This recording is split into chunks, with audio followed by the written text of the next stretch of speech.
नमस्कार दोस्तों, आप सभी का बहुत बहुत स्वागत है आपके अपने चैनल प्रीति स्टडी में। आज हम बात करेंगे 1 सितंबर 2020 के करंट अफेयर्स के बारे में। आज के करंट अफेयर्स के जितने भी महत्वपूर्ण क्वेश्चन हैं उसके बारे में हम डिस्कस करेंगे। फ्रेंड्स, मैं आपके लिए सभी क्वेश्चन सेलेक्टेड लेके आई हूँ जो आपके हर कम्पिटिटिव एग्जाम के लिए काफ़ी महत्वपूर्ण है। वीडियो को बिना स्किप किए पूरा देखना फ्रेंड्स। अगर आप किसी कंपटीशन की तैयारी कर रहे हो तो ये वीडियो आपके लिए बहुत ज़्यादा खास रहने वाला है। तो चलिए शुरू करते हैं फर्स्ट क्वेश्चन से। तो फर्स्ट क्वेश्चन है हमारा, किस राज्य सरकार ने मेजर ध्यानचंद विजय पथ योजना शुरू की है? तो सही आंसर हो जाएगा उत्तर प्रदेश सरकार ने। Right answer B, Uttar Pradesh सरकार ने हाल ही में मेजर ध्यानचंद विजय पथ योजना शुरू की है।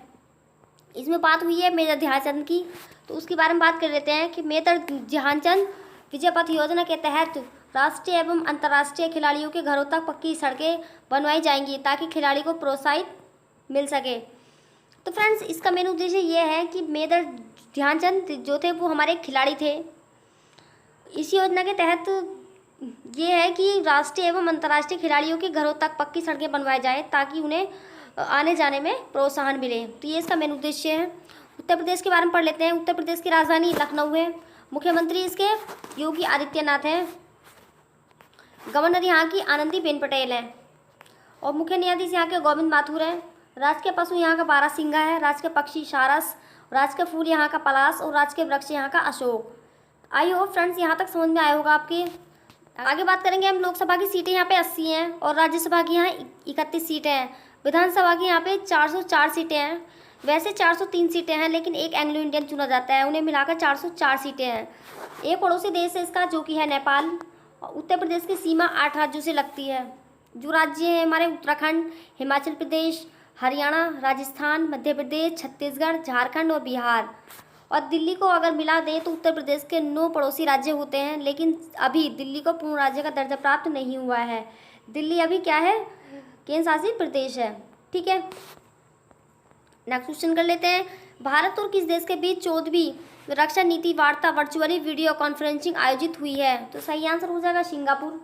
तो सिंगापुर और भारत के बीच 14वीं रक्षा नीति वार्ता वर्चुअली वीडियो कॉन्फ्रेंसिंग आयोजित हुई है।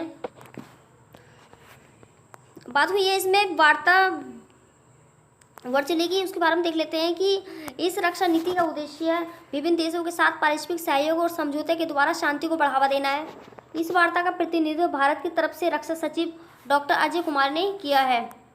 सिंगापुर के बारे में देख लेते हैं कि सिंगापुर एशिया महाद्वीप का एक देश है। कौन से महाद्वीप में? सिंगापुर एशिया महाद्वीप में, जिसकी राजधानी सिंगापुर सिटी है। करेंसी यहाँ के सिंगापुर डॉलर है। राष्ट्रपति यहाँ के हलीमा याकूब है और प्रधानमंत्री यहाँ के ली सिन लुंग है। ठीक है फ्रेंड्स, तो सिंगापुर के बारे में समझ में आया होगा आपके। सिंगापुर एशिया महाद्वीप का एक देश है जिसकी राजधानी सिंगापुर सिटी ही है। नेक्स्ट क्वेश्चन है कि अंतर्राष्ट्रीय लघु उद्योग दिवस कब मनाया गया? तो सही आंसर हो जाएगा हमारा 30 अगस्त को।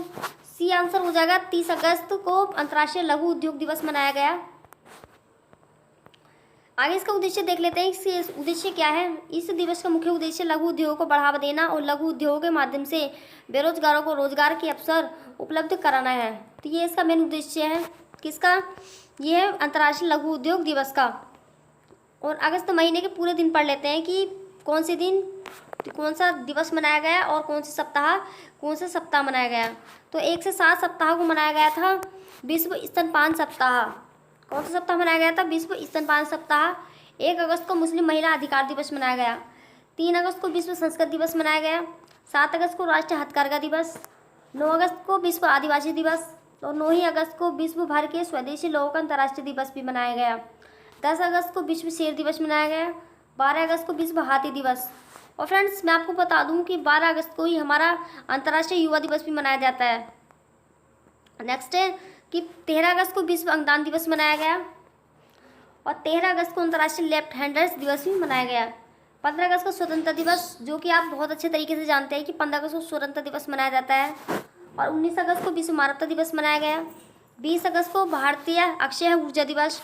20 अगस्त को सद्भावना दिवस, जो कि राजीव गांधी के जन्म दिवस के उपलक्ष्य में मनाया जाता है। और 21 अगस्त को विश्व वरिष्ठ नागरिकता दिवस। 26 अगस्त को महिला समानता दिवस और 29 अगस्त को राष्ट्रीय खेल दिवस मनाया गया। तो फ्रेंड्स, यहाँ तक समझ में आया होगा आपके। नेक्स्ट क्वेश्चन कर लेते हैं कि किसे एकलव्य पुरस्कार 2020 से सम्मानित किया गया है? तो सही आंसर हो जाएगा इशिका चौधरी को। हाल ही में इशिका चौधरी को एकलव्य पुरस्कार 2020 से सम्मानित किया गया है। अब बात हुई है एकलव्य पुरस्कार की, तो देख लेते हैं कि एकलव्य पुरस्कार क्या है। एकलव्य पुरस्कार राष्ट्रीय और अंतर्राष्ट्रीय मंचों पर खेल में बेहतर प्रदर्शन करने वाले युवा खिलाड़ियों को प्रोत्साहित और प्रेरित करने के लिए दिया जाता है। क्यों दिया जाता है कि जो राष्ट्रीय और अंतर्राष्ट्रीय मंच होते हैं उसमें खेल में जो बेहतर प्रदर्शन करने वाले युवा खिलाड़ी होते हैं उनके लिए दिया जाता है।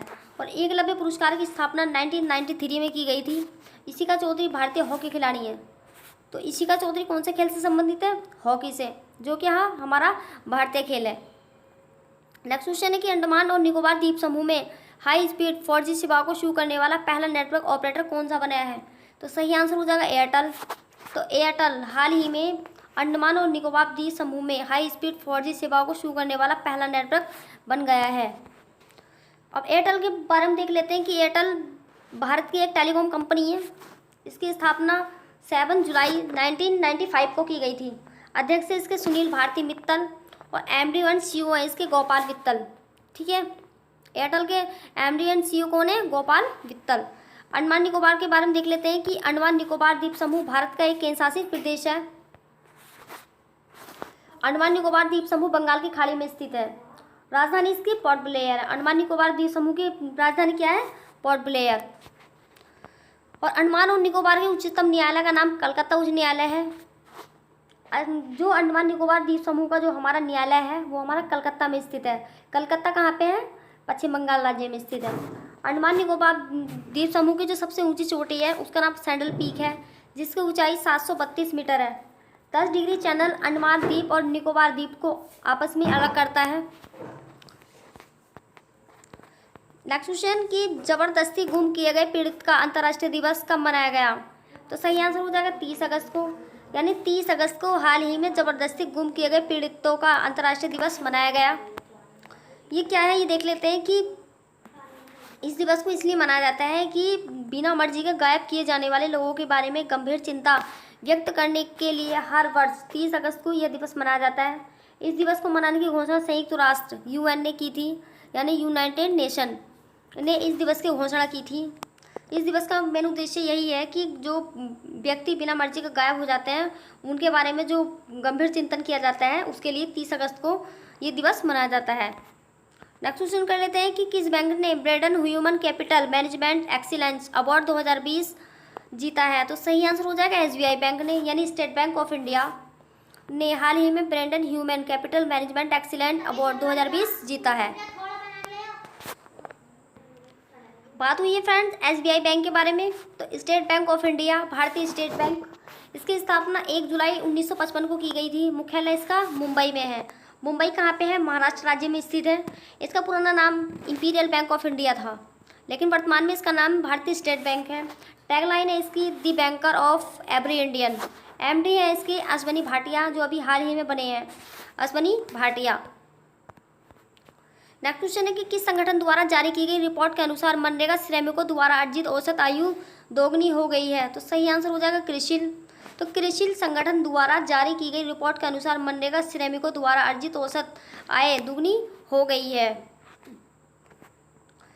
बात हुई है क्रिशिल के बारे में। तो क्रिशिल क्या है?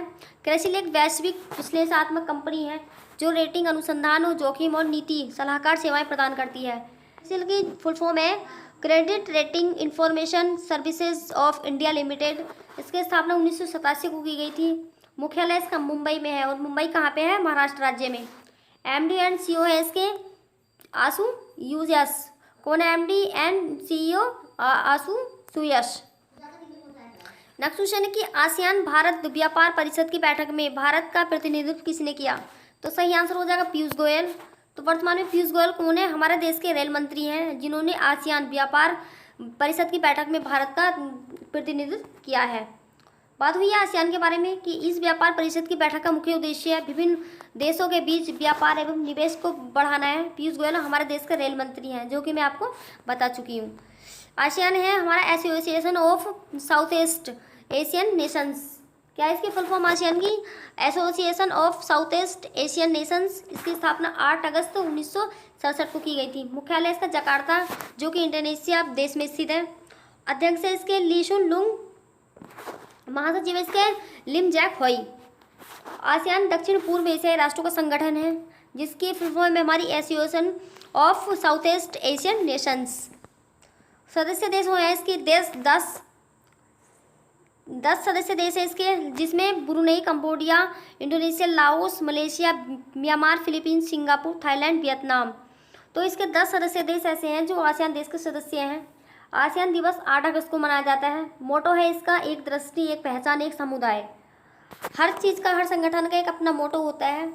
उसी प्रकार से आसियान का मोटो है एक दृष्टि, एक पहचान, एक समुदाय। आई होप फ्रेंड्स यहाँ तक समझ में आया होगा। नेक्स्ट क्वेश्चन कर लेते हैं कि किस देश ने भारत के ग्रामीण किसानों को भारत के ग्रामीण किसानों को जोड़ने के लिए कृषि ऋण व्यापार मंच एग्रीओटा की शुरुआत की है। तो सही आंसर हो जाएगा संयुक्त अरब अमीरात, यूएई ने क्या किया है, एग्रीओटा यानी ऋण व्यापार मंच है एग्रीओटा, उसकी शुरुआत की है यूएई ने, संयुक्त अरब अमीरात। बात हुई है हमारे इस मंच की, तो इसका उद्देश्य किसानों की आर्थिक मदद करना है। यूएई के बारे में देख लेते हैं, यूनाइटेड अरब अमीरात, ठीक है, संयुक्त अरब अमीरात। इसकी राजधानी अबू धाबी है। करेंसी यहाँ की यूएई दिरहम है। राष्ट्रपति यहाँ के शेख खलीफा बिन जायद अल नहयान है। कौन है यहाँ के राष्ट्रपति? शेख खलीफा बिन जायद अल नहयान। यूएई एशिया महाद्वीप में स्थित एक देश है। यूएई के शहर दुबई में अंतर्राष्ट्रीय क्रिकेट परिषद आईसीसी का मुख्यालय है। दुनिया की सबसे ऊंची इमारत बुर्ज खलीफा, जिसकी ऊंचाई 829.8 मीटर है, यह भी यूएई देश के दुबई शहर में स्थित है। फ्रेंड्स यहाँ तक समझ में आया होगा। नेक्स्ट क्वेश्चन कर लेते हैं कि तेलुगु भाषा दिवस कब मनाया गया? तो सही आंसर हो जाएगा 29 अगस्त। तो 29 अगस्त को तेलुगु भाषा दिवस मनाया गया है। ये क्यों मनाया जाता है उसके बारे में बात कर लेते हैं हम, कि तेलुगु भाषा द्रविड़ भाषा परिवार के अंतर्गत आती है। तेलुगु भाषा कौन सी भाषा परिवार के अंतर्गत आती है? द्रविड़ भाषा। जैसे हमारी हिंदी भाषा है भारोपीय परिवार के अंतर्गत आती है, उसी प्रकार से तेलुगु भाषा द्रविड़ भाषा परिवार के अंतर्गत आती है। यह भाषा आंध्र प्रदेश, तेलंगाना के अलावा तमिलनाडु, कर्नाटक, ओडिशा राज्य में भी बोली जाती है। और तेलुगु भाषा के महत्व को बढ़ाने के लिए हर साल 29 अगस्त को तेलुगु भाषा दिवस मनाया जाता है। तो फ्रेंड्स इसका मेन उद्देश्य यह है कि तेलुगु भाषा के महत्व को बढ़ाने के लिए हर साल 29 अगस्त को तेलुगु भाषा दिवस मनाया जाता है।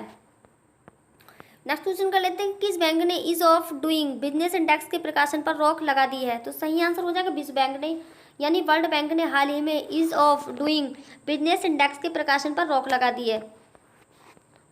बात कर लेते हैं कि विश्व बैंक की स्थापना जुलाई 1944 को की गई थी। मुख्यालय इसका वाशिंगटन डीसी, जो कि अमेरिका देश में स्थित है। एमडी एंड सीएफओ इसके अंशुलाकांत और अध्यक्ष है इसके डेविड मालपास। तो फ्रेंड्स आई होप यहाँ तक समझ में आया होगा। फ्रेंड्स आज के लिए इतना ही। आपको ये वीडियो कैसी लगी मुझे कमेंट्स करके बताना, अच्छे। ठीक है friends, thank you for watching.